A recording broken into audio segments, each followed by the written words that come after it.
नमस्कार दोस्तों, स्वागत है आप सभी का आपके अपने YouTube channel study on it पर। मैं आपके लिए जीके जीएस करंट अफेयर्स के इंपॉर्टेंट क्वेश्चन लेकर आया हूं। जैसा कि मैंने पिछली वीडियो में भी कई इंपॉर्टेंट क्वेश्चन आपको बताए थे जो कई एग्जाम में पूछे जा चुके हैं और आने वाले कई एग्जामों में पूछे भी जा सकते हैं। तो फ्रेंड्स, अगर आपने अभी तक हमारे चैनल को सब्सक्राइब नहीं किया है तो चैनल को सब्सक्राइब कर लें, और अगर वीडियो अच्छा लगता है तो वीडियो को लाइक करें, कमेंट करें और बेल आइकन को भी प्रेस कर लें ताकि हमारी नई वीडियो की अपडेट आप तक जल्द से जल्द आ सके।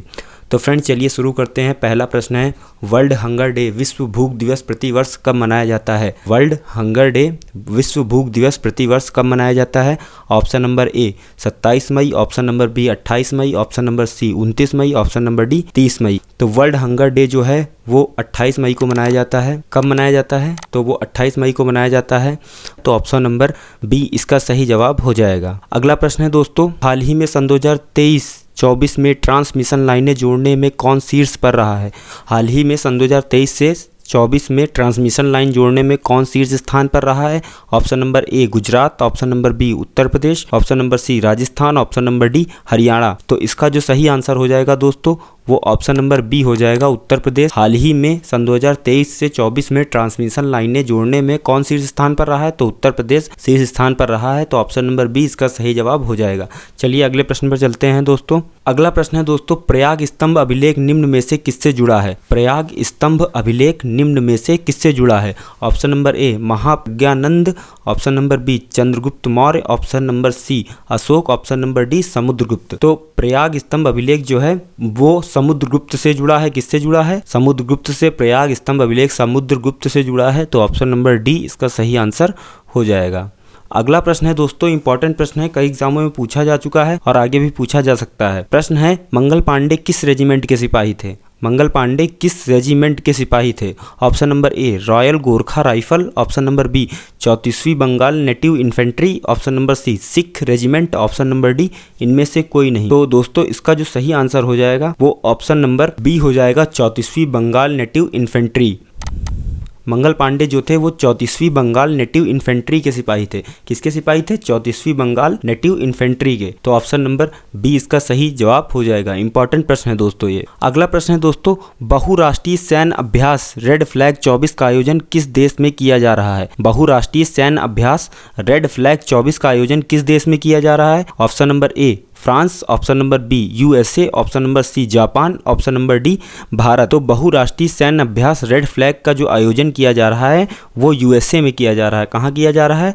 यूएसए में। बहुराष्ट्रीय सैन्य अभ्यास रेड फ्लैग 24 का आयोजन यूएसए में किया जा रहा है। तो ऑप्शन नंबर बी इसका सही जवाब हो जाएगा। अगला प्रश्न है दोस्तों, मास कम्युनिकेशन इंटर्नशिप प्रोग्राम हाल ही में किस मंत्रालय ने शुरू किया है? मास कम्युनिकेशन इंटर्नशिप प्रोग्राम हाल ही में किस मंत्रालय ने शुरू किया है? ऑप्शन नंबर ए जल शक्ति मंत्रालय, ऑप्शन नंबर बी विदेश मंत्रालय, ऑप्शन नंबर सी कृषि मंत्रालय, ऑप्शन नंबर डी गृह मंत्रालय। तो मास कम्युनिकेशन इंटर्नशिप प्रोग्राम जो है वो जल शक्ति मंत्रालय ने शुरू किया है। किसने शुरू किया है? जल शक्ति मंत्रालय ने। मास कम्युनिकेशन इंटर्नशिप प्रोग्राम हाल ही में जल शक्ति मंत्रालय ने शुरू किया है। तो ऑप्शन नंबर ए इसका सही जवाब हो जाएगा। अगला प्रश्न है दोस्तों, इंपॉर्टेंट प्रश्न है ये भी, आरबीआई द्वारा किस देश से 100 टन से अधिक सोना भारत में वापस लाया गया है? आरबीआई द्वारा किस देश से 100 टन से अधिक सोना भारत में वापस लाया गया है? Option number A Australia, option number B Britain, option number C Switzerland, option number D दक्षिण अफ्रीका। तो आरबीआई द्वारा जो है वो ब्रिटेन से 100 टन से अधिक सोना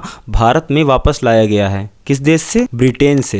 ब्रिटेन से 100 टन से अधिक सोना भारत में वापस लाया गया है। किसके द्वारा लाया गया है? तो वो आरबीआई द्वारा लाया गया है। कितना लाया गया है? तो वो 100 टन से अधिक लाया गया है। कहाँ लाया गया है? भारत लाया गया है। तो ऑप्शन नंबर बी इसका सही जवाब हो जाएगा। अगला प्रश्न है दोस्तों, हाल ही में किस देश ने मलेरिया से लड़ने के लिए आनुवांशिक रूप से संशोधित मच्छर छोड़े हैं? हाल ही में किस देश ने मलेरिया से लड़ने के लिए आनुवांशिक रूप से संशोधित मच्छर छोड़े हैं?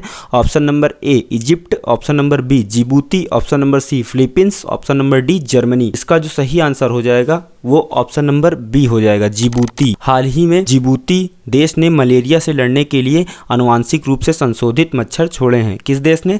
जिबूती देश ने मलेरिया से लड़ने के लिए आनुवांशिक रूप से संशोधित मच्छर छोड़े हैं। तो ऑप्शन नंबर बी इसका सही आंसर हो जाएगा। अगला प्रश्न है दोस्तों, भारत का मैकियावेली किसे कहा जाता है। इंपॉर्टेंट प्रश्न है दोस्तों। वैसे तो सारे ही प्रश्न इंपॉर्टेंट हैं जो मैं आपको दिखा रहा हूँ, वह कई एग्जामों में पूछे जा सकते हैं, तो इसलिए अभी तुरंत हमारे चैनल को सब्सक्राइब कर लें, क्योंकि ऐसे ही इंपॉर्टेंट प्रश्न मैं आपके लिए लेकर आता रहूंगा। भारत का मैकियावेली किसे कहा जाता है? ऑप्शन नंबर ए कौटिल्य को, ऑप्शन नंबर बी शुक्राचार्य को, ऑप्शन नंबर सी मनु को, ऑप्शन नंबर डी उपयुक्त में से कोई नहीं। तो जो भारत का मैकियावेली है वो किसे कहा जाता है? तो वो कहा जाता है कौटिल्य को। कौटिल्य को भारत का मैकियावेली कहा जाता है। तो ऑप्शन नंबर ए इसका सही जवाब हो जाएगा। अगला प्रश्न है दोस्तों, भारत में 1857 के विद्रोह का नेतृत्व किसने किया? कानपुर में 1857 के विद्रोह का नेतृत्व किसने किया? ऑप्शन नंबर ए बहादुर शाह द्वारा, option number B Nana Sahib द्वारा, ऑप्शन नंबर सी हजरत महल द्वारा, ऑप्शन नंबर डी उपयुक्त में से कोई नहीं। तो कानपुर में 1857 के विद्रोह का नेतृत्व जो है वो नाना साहिब द्वारा किया गया था। किसके द्वारा किया गया था? नाना साहिब द्वारा। कानपुर में 1857 के विद्रोह का नेतृत्व नाना साहिब द्वारा किया गया। तो ऑप्शन नंबर बी इसका सही आंसर हो जाएगा। अगला प्रश्न है दोस्तों, हाल ही में किस देश ने अपनी पहली अंतरिक्ष एजेंसी लॉन्च की है? हाल ही में किस देश ने अपनी पहली अंतरिक्ष एजेंसी लॉन्च की है? ऑप्शन नंबर ए दक्षिण Korea, option number B Bharat, option number C Philippines, option number D Australia. तो हाल ही में किस देश ने अपनी पहली अंतरिक्ष एजेंसी लॉन्च की है? तो वो हो जाते हैं दक्षिण कोरिया। दक्षिण कोरिया देश ने जो है हाल ही में अपनी पहली अंतरिक्ष एजेंसी लॉन्च की है। तो ऑप्शन नंबर ए इसका सही जवाब हो जाएगा। अगला प्रश्न है दोस्तों, हाल ही में डीआरडीओ द्वारा रुद्र-एम सेकंड मिसाइल का प्रशिक्षण कहाँ किया गया? हाल ही में डीआरडीओ द्वारा रुद्र-एम सेकंड मिसाइल का प्रशिक्षण कहाँ किया गया है? Option number A Orissa, option number B Haryana, option number C New Delhi, option number D Bhubaneswar. इसका जो सही आंसर हो जाएगा दोस्तों वो ऑप्शन नंबर ए हो जाएगा उड़ीसा। हाल ही में डीआरडीओ द्वारा रुद्र-एम सेकंड मिसाइल का प्रशिक्षण जो है उड़ीसा में किया गया है। कहाँ किया गया है? उड़ीसा में। ऑप्शन नंबर ए इसका सही जवाब हो जाए। अगला प्रश्न है दोस्तों, हाल ही में किस देश के वैज्ञानिक ने दुनिया का पहला लकड़ी का उपग्रह तैयार किया है? इंपॉर्टेंट प्रश्न है दोस्तों, हाल ही में किस देश के वैज्ञानिकों ने दुनिया का पहला लकड़ी का उपग्रह तैयार किया है? Option number A Japan, option number B Canada, option number C चीन, ऑप्शन नंबर डी भारत। तो इसका जो सही आंसर हो जाएगा दोस्तों वो ऑप्शन नंबर ए हो जाएगा जापान। जापान देश के वैज्ञानिकों द्वारा दुनिया का पहला लकड़ी का उपग्रह तैयार किया गया है। तो ऑप्शन नंबर ए जापान इसका सही आंसर हो जाएगा। अगला प्रश्न है दोस्तों, संविधान सभा की पहली बैठक हुई। संविधान सभा की पहली बैठक हुई। बेसिक सा क्वेश्चन है दोस्तों, सभी कॉम्पिटिटिव एग्जाम तैयारी करने वालों को ये प्रश्न जो है पता ही होना चाहिए कि संविधान सभा की जो पहली बैठक हुई थी वो कब हुई थी। ऑप्शन नंबर ए 9 दिसंबर 1946 को, ऑप्शन नंबर बी 9 जनवरी 1949 को, ऑप्शन नंबर सी 9 दिसंबर 1949 को, ऑप्शन नंबर डी 9 जनवरी 1946। तो फ्रेंड्स कॉमन सा क्वेश्चन है, इसका आंसर जो है आपको पता ही होना चाहिए कि संविधान सभा की जो पहली बैठक हुई थी वो 9 दिसंबर 1946 को हुई। तो ऑप्शन नंबर ए जो है इसका सही आंसर हो जाएगा। अगला प्रश्न है दोस्तों, यंग इंडिया के संस्थापक थे। The editor of Young India was. Option number A Mahatma Gandhi, option number B Shri Rajagopalachari, option number C Lala Lajpat Rai, option number D Bal Gangadhar तिलक। तो यंग इंडिया के जो संस्थापक थे वो महात्मा गांधी थे। कौन थे? महात्मा गांधी। यंग इंडिया के संस्थापक महात्मा गांधी। तो ऑप्शन नंबर ए जो है इसका सही आंसर हो जाएगा। अगला प्रश्न है दोस्तों, हाल ही में किस राज्य में आईआईएम की स्थापना को केंद्रीय मंजूरी मिली है? हाल ही में किस राज्य को आईआईएम की स्थापना को केंद्रीय मंजूरी मिली है? Option number A Rajasthan, option number B Assam, option number C Uttar Pradesh, option number D Bihar. तो हाल ही में जो है असम राज्य को आईआईएम की स्थापना को केंद्रीय मंजूरी मिली है। हाल ही में असम राज्य में आईआईएम की स्थापना को केंद्रीय मंजूरी मिली है। ऑप्शन नंबर बी इसका सही आंसर हो जाएगा। अगला प्रश्न है दोस्तों, इंपॉर्टेंट प्रश्न है, किस भारतीय क्रिकेटर ने क्रिकेट के सभी फॉर्मेट से संन्यास लेने की घोषणा की है? किस भारतीय क्रिकेटर ने क्रिकेट के सभी फॉर्मेट से संन्यास लेने की घोषणा की है? Option number A Rohit Sharma, option number B Kedar Jadhav, option number C Dinesh Karthik, option number D Ambati Rayudu. किस भारतीय क्रिकेटर ने क्रिकेट के सभी फॉर्मेट से संन्यास लेने की घोषणा की? तो वो हो जाते हैं केदार जाधव। केदार जाधव ने जो है क्रिकेट के सभी फॉर्मेट से संन्यास लेने की जो है घोषणा की है। तो ऑप्शन नंबर बी इसका सही आंसर हो जाएगा। अगला प्रश्न है दोस्तों, पेरिस ओलंपिक के लिए किस भारतीय मुक्केबाज ने क्वालिफाई किया है? पेरिस ओलंपिक के लिए किस भारतीय मुक्केबाज ने क्वालिफाई किया है? Option number A Amit Panghal, option number B Shiva Thapa, option number C Akhil Kumar, option number D Vikas Krishan. तो पेरिस ओलंपिक के लिए जो है अमित पंघाल ने क्वालिफाई किया है। किसने क्वालिफाई किया है?